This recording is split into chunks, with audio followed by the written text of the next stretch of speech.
Hi guys, this is Dan. Welcome to Engelgeist. For those of you that are new, welcome. For those of you that are returning, welcome back. For those of you that support me over on Patreon, thank you so very much for your subscriptions. This is the daily forecast for all signs. It is a broad spectrum reading shared by the collective, so it will apply to you if you believe it does. Like if it fits a certain situation in your life, by all means use it. It is originally created for Saturday, the 23rd of July, but it's not solely set for that date. If you're seeing it on a date that's different, but yet it still makes sense to your situation, please, by all means, utilize the reading. If it doesn't make sense or doesn't fit, that's okay. It doesn't mean anything's wrong. It just may not be your reading.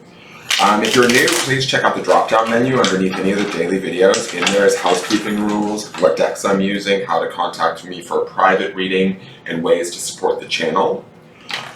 Easy ways to support the channel: hit that thumbs up button if you enjoy my content, subscribe to the channel, and hit the notification bell. I do put up daily content, and you can share the video out, leave a question or comment. All of those things are greatly appreciated.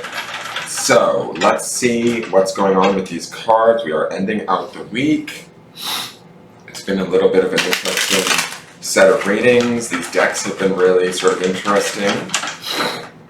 And our card for the day is the Six of Cups. It is healing, restoration, and memories. I like this because we have this from the underpinning. Underneath this, we have another six. Sixes to me are about balance, right? Six of Cups is about emotional balance and well-being. It's oftentimes about nostalgia, family, people we love, coming together, enjoying that at an emotional level. I love that this little butterfly is just sort of sitting here, kind of owning its own space on this sort of ribbon on an upward trajectory in a way, right? It feels as though we might be looking at the past, but we're not looking at it with any sort of sadness or upset. We are probably looking at it from a place of peace, or, with the butterfly being there, it's symbolic of transformation. We might be looking at it from a different perspective. Underpinning this in the Sunday reading is the Six of Swords. So we have two sixes, both maintaining balance. The Six of Swords would be about balance in communication and balance in our thoughts, right? So we have an emotional balance going on, but we also have a thought or mental balance also happening underpinning this, which also aids our emotional well-being on this day, right? So we should be finding some sort of peace with whatever situation, especially for those of you that are regular viewers and these readings have been making sense. We should be finding not only mental and communication verbal peace, but also from that, an emotional peace, a warmth, a compassion, a love.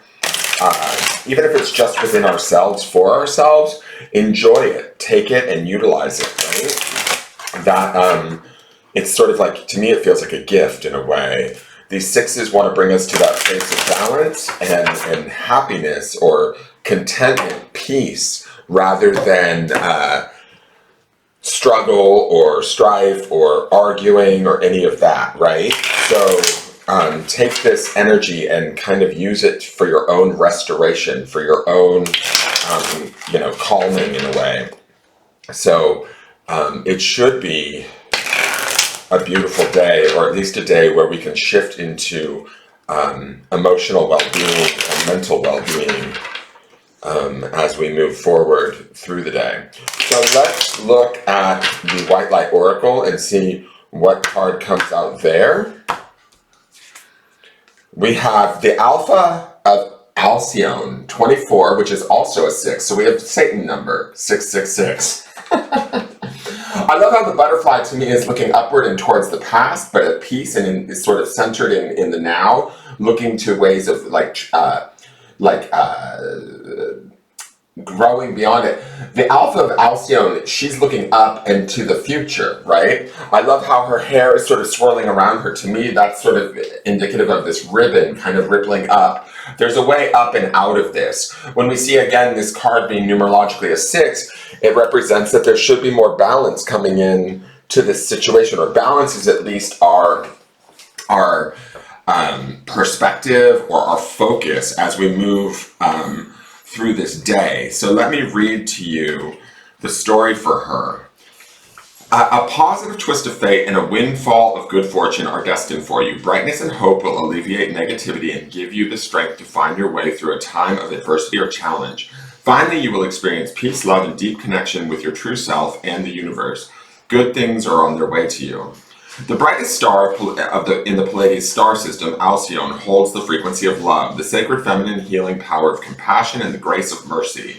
In the myths of ancient Greece, Alcyone was so in love with her husband Ceyx that she referred to him as Zeus, and he referred to her as the divine wife of Zeus, Hera. Zeus was so irritated by such grandiosity that when Ceyx was at sea, Zeus struck his ship with a lightning bolt.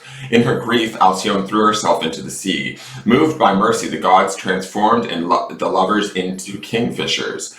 These birds embody the spiritual medicine of abundance, love, prosperity, peace, and happiness, bringing blessings of hope and healing to humanity.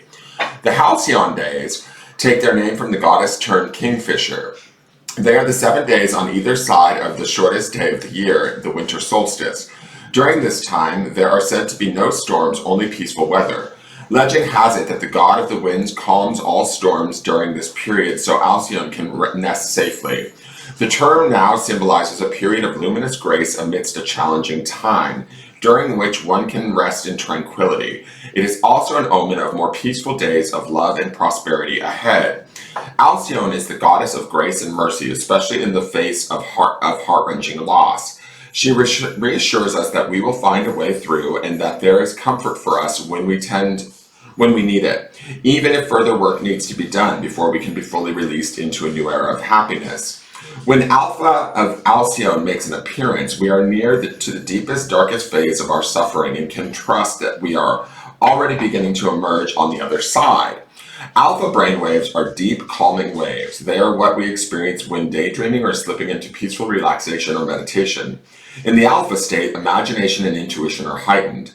As such, these brainwaves are a gateway into the subconscious mind. As the bridge between conscious everyday awareness and deep altered states, alpha waves allow us to be awake and functioning while connected to an inner well of wisdom and support. If we are in stimulation overload, alpha blocking can occur. Learning to consciously switch off and relax by dropping into the 8 Hz to 12 Hz range helps us to melt away stress and tune into our intuition without becoming too floaty and unfocused. The Oracle of Alpha of Alcyone supports us in relaxing and reconnecting to optimism even during tough times. In such a state, we will realize that difficulties will eventually come to an end and we will be provided for. This oracle brings guidance that a new reality of happiness is available to us even now as we steadily make our way into the light of a happy new start. The healing process. Find a place where you can rest without being distracted or disturbed and settle into a comfortable position. If possible, have something restful and beautiful to look at, such as trees or the ocean or some beloved crystals or sacred objects. Become aware of your breathing. Let your focus be soft and diffuse. Notice the rise and fall of your breath and allow it to become slower and deeper without forcing it. If there is tension in your body, use that same soft, diffuse focus to relax that part of your body a little. Allow your mind to drift without trying to hold on to any idea, without trying to follow any thought, but just softly, fluidly open to the play of imagination. You may become a little drowsy or you may feel increasingly relaxed. Aim to get to the state where if you had to talk to someone, it would only take you a few moments to speak and you would do so slowly rather than swiftly formulating your thoughts. Enjoy the softening of your mental edges. That would be the 6 of Swords, guys. And then allow your imagination to drift into the heart as though it was a gentle, shining inner temple of white light. That's the 6 of Cups. See 2 kingfisher birds flying and playing together. One lovingly protects the other as she lays her eggs. The realm is peaceful and still. You may even feel some emotion welling up as you connect to the energy of such a gentle paradise. Let your heart feel what it needs to feel. Just be. Dreamily and softly repeat the mantra, I embrace spiritual grace, several times. You may even want to dance or meditate a little upon that mantra. When you have rested in this space for as long as feels good, slowly and gently guide yourself back to the present moment in a somewhat more alert state by using your breath and grounding yourself. You have completed your healing process. So again, this speaks to sort of settling in emotionally and mentally, communicating more clearly. This is a beautiful reading. I love that all of these sixes are present in all of this. So it really does speak to finding that balance within emotionally and mentally so that we can find peace within ourselves today. The hidden truth card, let's see what that is. Oh, Jesus, you let me down. This might be about acknowledging and understanding and coming to terms with whatever that Seven of Swords was that sort of haunted last week's reading and this week's reading. I don't necessarily feel as though we're trying to make sense of it anymore or trying to find answers from the source. Rather, we are finding our answers within. You let me down, to me, speaks to like a sort of, I don't know, just coming to a clarity around a situation, person, or something that wasn't necessarily working in our favor, and we were finally maybe finding peace around that and willing and able to let that go, to not hold on to it from a place of negativity or strife, and to find peace within ourselves or to accommodate for ourselves so that we can move forward with clarity and in a sense of well-being in our heart, in our mind, in our space, right? And so this may be a day to go inward, take inventory of situations or people around us, and then, acknowledge maybe where they've failed us, but don't let the failure sort of upset us. Rather, allow it to like sort of teach us and allow us to release ourselves to a higher perspective, to a sense of well-being rather than discord. Does that make sense? I hope that makes sense. I believe so. That is your reading for the day. If you liked it, please hit that thumbs up button. Subscribe to the channel, share the video out on your social media feeds, leave me a question or comment. I greatly appreciate them. And I look forward to seeing you guys tomorrow for the new week's set of readings, and we'll see what takes place. All right, take care and have a wonderful day. Bye-bye.